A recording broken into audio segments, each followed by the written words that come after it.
जय माता दी दोस्तों, मैं शैली स्वागत करती हूँ आपके हमारे चैनल 555 एंजेलिक गाइडेंस पे, जो कमिटेड है आपकी जर्नी को इजी बनाने एंड जल्दी कंप्लीट कराने के लिए। इसी रिगार्डिंग आज का वीडियो है। और आज के वीडियो को स्टार्ट करने से पहले एज यूजुअल पूरा चार्ज देते हैं गणपति बप्पा, माता रानी, बाबा शिव को, एंजल्स एंड सिस्टर्स को, ताकि आपको बेस्ट हेल्पफुल वीडियो प्रोवाइड की जा सके। चलिए शुरू कर लेते हैं। और आज आपको पता है कि पितृपक्ष है और पितृपक्ष स्टार्ट हो चुका है और 15 तारीख तक पितृपक्ष चलना है। तो एक चीज़ आप लोग को ऑब्जर्व करने के बाद, मतलब मैंने नहीं, माता रानी, बाबा शिव ने, आपके एंसेस्टर्स ने आपको ऑब्जर्व किया कि आप क्या कर रहे हैं एंसेस्टर्स के लिए और क्या मतलब आपके थॉट्स हैं, क्या चल रहा है। तो उस पर हम थोड़ा सा बात करने वाले हैं कि आपको ये जानने की ज़रूरत है कि पितृपक्ष क्या होता है, एंसेस्टर्स क्या होते हैं, उनको आपसे क्या चाहिए, ठीक है, उनके लिए आपको क्या करना चाहिए, क्या नहीं करना चाहिए। तो इस पे हम बात करने वाले हैं। और हमारा मतलब जो कंसर्न है वो ये है कि सबसे पहले अगर आप पितृपक्ष में अपने एंसेस्टर्स के लिए कुछ भी कर रहे हैं, जो कि करना ही चाहिए।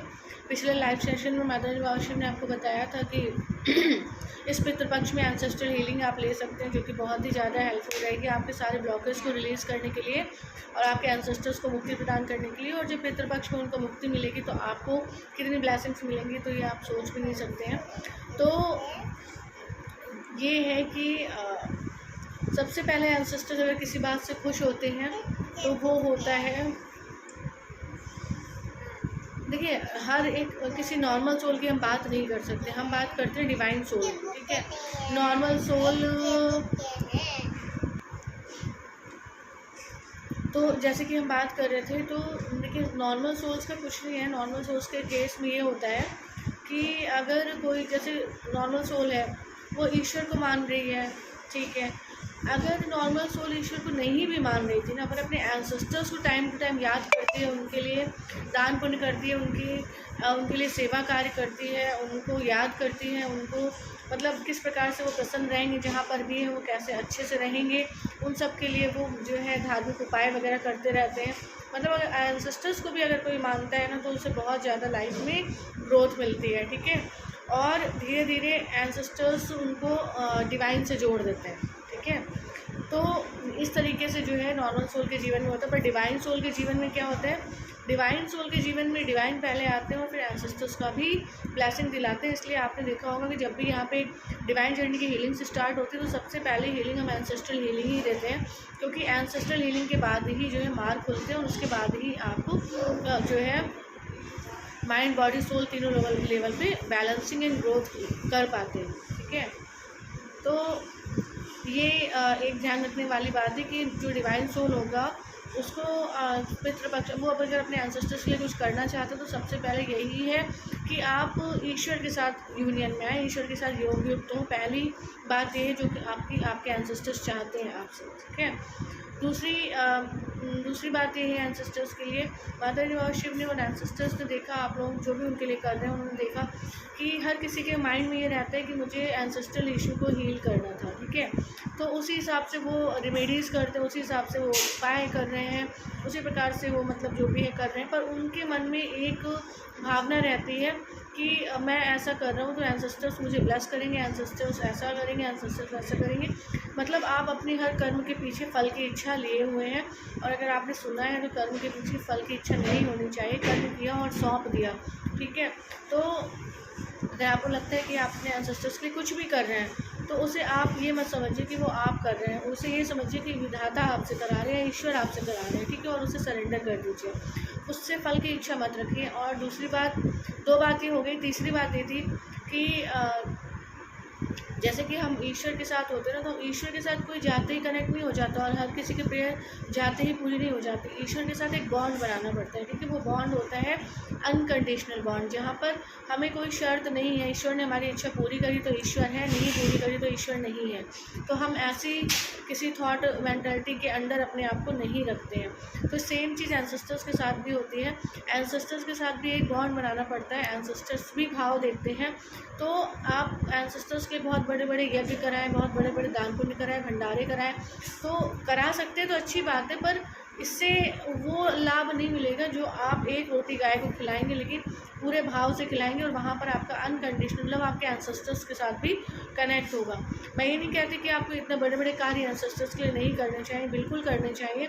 वो जितना हील होंगे उतना आपको ब्लेस करेंगे, ठीक है, आपके मार्ग खोलेंगे, आपकी हेल्प हो पाएगी। लेकिन वो भी आपसे प्रेम चाहते हैं, ठीक है, वो भी चाहते हैं कि आप, वो आपके लिए जो सोचते हैं वो चीज़ आप जो है वो चीज़ आपको मिल पाए। और कब मिल पाएगी? जब आप उनसे एक बॉन्ड क्रिएट करेंगे, ठीक है। बॉन्ड का मतलब हेल्दी बॉन्ड, एक अनकंडीशनल बॉन्ड जहाँ पर कोई स्वार्थ नहीं है। जैसे कि मेरी जब जर्नी स्टार्ट हुई थी तो मुझे नहीं पता था कि क्या क्या करने से एंसेस्ट्रल इशू हील हो जाता है, ठीक है। बट मैंने वो चीज़ें करना स्टार्ट करी। जर्नी से पहले मैं भी अपने एंसेस्टर्स से इतना ज़्यादा कनेक्ट नहीं थी, मुझे नहीं पता था एंसेस्टर्स मतलब क्या है, एंसेस्ट्रल हीलिंग क्या है, क्या चीज़ें हैं।